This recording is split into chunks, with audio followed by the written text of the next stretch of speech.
begun promoting the first gas tax increase in nearly 25 years in order to address growing concerns over Department of Transportation funding. Currently, the Tennessee tax on fuel is 21.4 cents per gallon. What is your position on an increase to the gas tax and why? Well, I mean, you can guess what I'm going to say. I'm like all of you. I can't stand taxes. I don't know anybody who says, let's pay more taxes, and the last place I would ever go is to increase taxation. I think it's always easy for people to think we have an increased need, let's address it with taxation. That is not where I will go. I do believe that our roads, our infrastructure, absolutely those issues need to be addressed. You know, when you put off maintenance on these issues, when you put off programs that we know we need to do to address the road issues and infrastructure, deferred maintenance doesn't put it all on hold. It actually goes backwards because the problems get worse. So it's, again, another problem that we can't put our head down and say, well, we'll deal with it next year, or we'll deal with it in a time where we have unlimited funds and budget surplus every year. That world doesn't exist. I know it, you know it. I value every tax dollar that every citizen gives. I think it has to be used in a way that gives us the best return on investment. I will continue to work to do that. I've done that in my experience as a public servant at the local level. I think a lot of people are going to look to that $400 million surplus first. Absolutely where we can look first. I can also tell you that there are going to be a number of interests looking at that surplus. It's a one-time surplus. It's going to get eaten up pretty darn quickly. I think this is a problem as I've talked to people in industry, I've talked to businesses, you know, our roads and this issue affects our economy and our businesses. And I've talked to people out there on both perspectives. Do you go with looking at fees for increased usage? You know, it's never right to say just because we haven't increased it since 1989, it's time. I don't agree it is. I think it's going to be a problem that is really working on and looking into, and it's going to take many areas and many different ways to solve this problem, and one that I look forward to working on. The interesting thing about the gas tax is that Governor Haslam really hasn't put forth a plan. So the things that we'll talk about related to the gas tax are really speculation, because we haven't heard if it's just a tax on regular gas, if it's going to include diesel fuel, what the specifics are with the gas tax plan. But the challenge becomes when you have a state that stands right now 11 months through the year with a $551 million surplus, any types of tax increase is going to get significant pushback. And so as opposed to talking about that gas tax or talking about any tax increase, if we have infrastructure issues, we've got to go back to the core issue. And the core issue is how TDOT spends those dollars. Many times TDOT, perfect examples in Morristown, they just recently spent $990,000 on a greenway. And I'm all for greenways. Greenways are fantastic. I love walkways. But not when our infrastructure and our bridges have as many issues as they have. So while the surplus isn't one time, and I agree with Speaker Hardwell, you move that over, and that at least begins to address some of those issues, the issue then becomes a stewardship of the resources, and sometimes it requires tough choices. Maybe you can't spend $120 million on a museum. Maybe you can't spend $46,000 on a logo when you have 4 graphic designers on your state staff that you're paying $293,000 a year to. So we have a tendency to look at the issue, but we never go to the core. What is the core that has led to that issue? And so it's maximizing those resources within TDOT effectively, using the dollars that come in from the federal government. The best solution would be if the federal government would, again, block grant dollars to the states and allow the states to make those decisions, because the state is always going to be more efficient and able to utilize those resources better on the local level than the federal government's going to be able to do. And so hopefully I've made it clear I would oppose any type of increase to the gas tax. Ms. Carson, you have 1 minute rebuttal. Thank you. You know, and I think what you'll find throughout this, there are going to be many of these issues that we are in agreement on.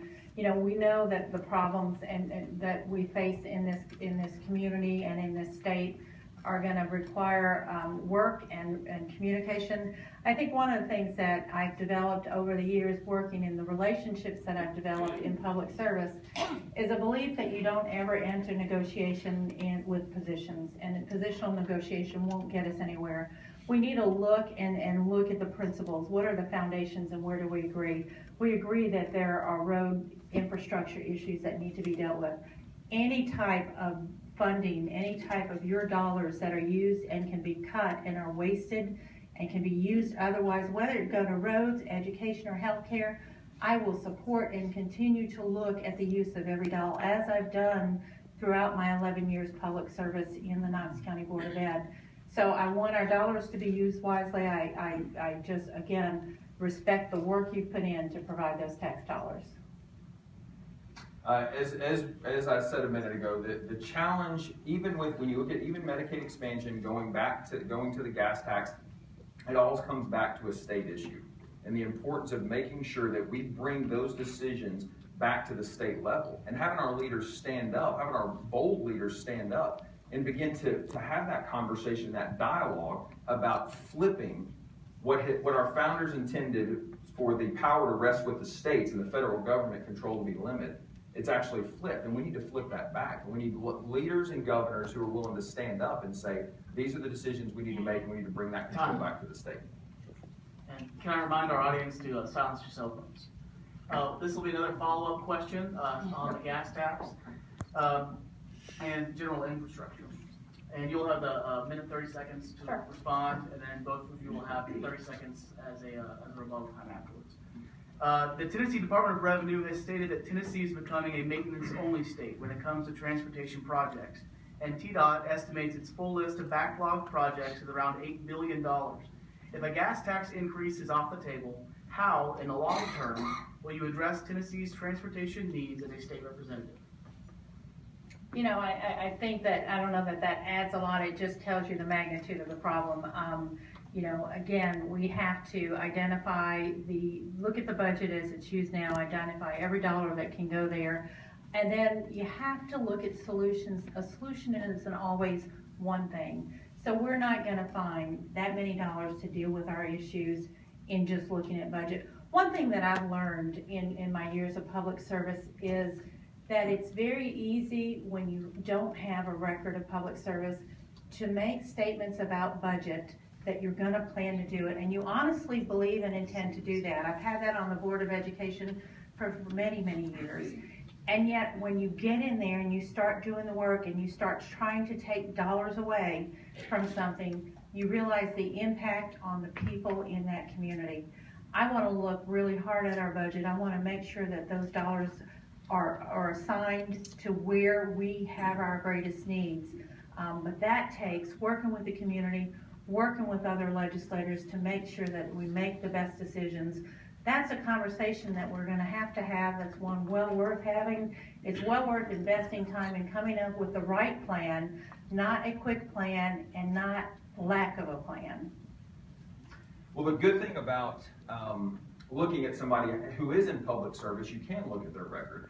And while my opponent has talked about making sure that you're a good resource, you steward your resources well. She has supported a 37-cent tax increase in a budget that was proposed that Mayor Burchett threatened to veto. She's voted multiple times to spend $165,000 of your money, of Knox County taxpayer money, on 2 Democrat lobbyists, voted 5 times over the last 6 years. And so when we talk about inexperience in public service, I've been a small business owner for the last 6 years, working in the family business for 16 years. I can promise you, as someone who is hired, who has had to make tough decisions in regards to the bottom line of a company, I know what it is to generate revenue, and I know what it is to manage resources effectively, because that's what we do in our business.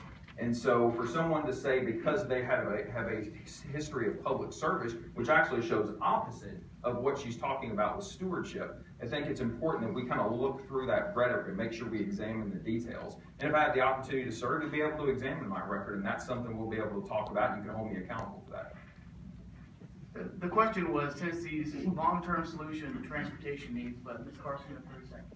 Thank you. I think I'll address the response rather than the question, as I think I've addressed that question. I ask you to look at my long service and my history record. I have never voted for a tax increase. I've never asked for a tax increase. I have put forward budgets that meet the educational needs of our kids. The Board of Education can't propose a tax increase, and if you have a knowledge of local government, you would be well aware of that. The mayor has never vetoed a board budget. The mayor can only work on county commission's budgets. And it's important that you're listening to words properly, because I said support a 37-cent tax increase, and Mayor Burchett had to threaten to veto. So it's important, as you're listening with your rebuttal, that you listen to the words that are being said. And with that, we'll move on to the hall income tax.